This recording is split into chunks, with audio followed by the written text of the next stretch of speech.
ನಮಸ್ಕಾರ ವೀಕ್ಷಕರೇ, ಜಾನಕಿ ಟಿವಿಯ ಸುದ್ದಿವಾಹಿನಿಗೆ ಸ್ವಾಗತ. ನಾನು ನಿಮ್ಮ ಎಂ ಮಹಾದೇವಸ್ವಾಮಿ. ಚಾಮರಾಜನಗರ ಪಟ್ಟಣದಲ್ಲಿಂದು ಜಿಲ್ಲಾಡಳಿತ, ಜಿಲ್ಲಾ ಪಂಚಾಯತ್, ಜಿಲ್ಲಾ ಕಾನೂನು ಸೇವೆಗಳ ಪ್ರಾಧಿಕಾರ, ಸಾರ್ವಜನಿಕ ಶಿಕ್ಷಣ ಇಲಾಖೆ, ನಗರಸಭೆ ಹಾಗೂ ಕರ್ನಾಟಕ ರಾಜ್ಯ ಮಾಲಿನ್ಯ ನಿಯಂತ್ರಣ ಮಂಡಳಿಯ ಸಂಯುಕ್ತಾಶ್ರಯದಲ್ಲಿ ವಿಶ್ವ ಪರಿಸರ ದಿನಾಚರಣೆ ಇಂದು ನಗರದ ಡಾಕ್ಟರ್ BR ಅಂಬೇಡ್ಕರ್ ಭವನದಲ್ಲಿ ಹಮ್ಮಿಕೊಳ್ಳಲಾಯಿತು. ಇನ್ನು ಕಾರ್ಯಕ್ರಮದಲ್ಲಿ ಅಪರ ಜಿಲ್ಲಾಧಿಕಾರಿ ಗೀತಾ ಹುಡೇದ್, ಪೌರಾಯುಕ್ತರು ರಾಮದಾಸ್, CM ವೆಂಕಟೇಶ್, ಡಾಕ್ಟರ್ ಜಗನ್ನಾಥ್ ಸೇರಿದಂತೆ ಇನ್ನಿತರರು ಭಾಗಿಯಾಗಿದ್ದರು. ಆಮೇಲೆ ನೋಡಿ ಯಾರು ವ್ಯವಸ್ಥೆ ಮಾಡಿ ಸರಿ. ಈ ಕುಡಿ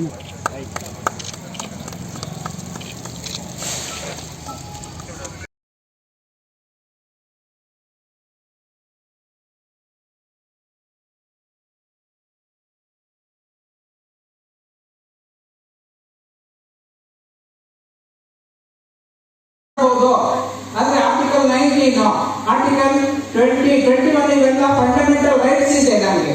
ಹಾಗೆ ನಾವು ಭಾರತದ ಪ್ರಜೆಯಾಗಿ ನಮ್ಮ ಕರ್ತವ್ಯಗಳಿದೆ, ಫಂಡಮೆಂಟಲ್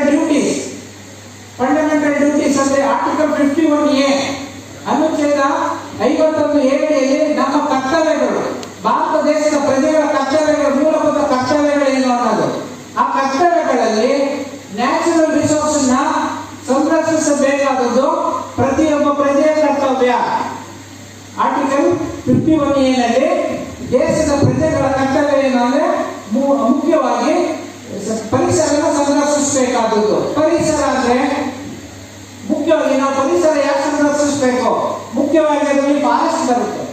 ನಾವು ಗಿಡಗಳನ್ನ ಬೆಳೆಸಿದ್ರೆ, ಫಾರೆಸ್ಟ್ ಗಿಡಗಳನ್ನ ಹೆಚ್ಚು ಬೆಳೆಸಿದ್ರೆ, ಆ ಗಿಡಗಳಿಂದ ನಮ್ಮ ಪರಿಸರದಲ್ಲಿ ನಮಗೆ ಉಸಿರಾಡುವಂತ ಆಕ್ಸಿಜನ್ ಶುದ್ಧವಾದ ಆಕ್ಸಿಜನ್ ನಮಗೆ ಸಿಗುತ್ತೆ, ಶುದ್ಧವಾದ ಆಮ್ಲಜನಕ ಸಿಗುತ್ತೆ ಗಿಡಗಳನ್ನ ನಾವು ಬೆಳೆಸೋದ್ರಿಂದ. ಮತ್ತೆ ನಮ್ಮ ಪರಿಸರದ ಸೌಂದರ್ಯನ ಕಾಪಾಡುತ್ತೆ. ಗಿಡ ಮರಗಳನ್ನ ಬೆಳೆಸೋದ್ರಿಂದ ಸೌಂದರ್ಯ ಹೆಚ್ಚುತ್ತೆ. ಮತ್ತೆ ತಾಪಮಾನ, ಬಿಸಿಲಿನ ಬೇಗನೆ ಕಡಿಮೆ ಆಗ್ತದೆ ಗಿಡ ಮರಗಳು ಹೆಚ್ಚಿಗೆ ಬೆಳೆಸಿದ್ರೆ.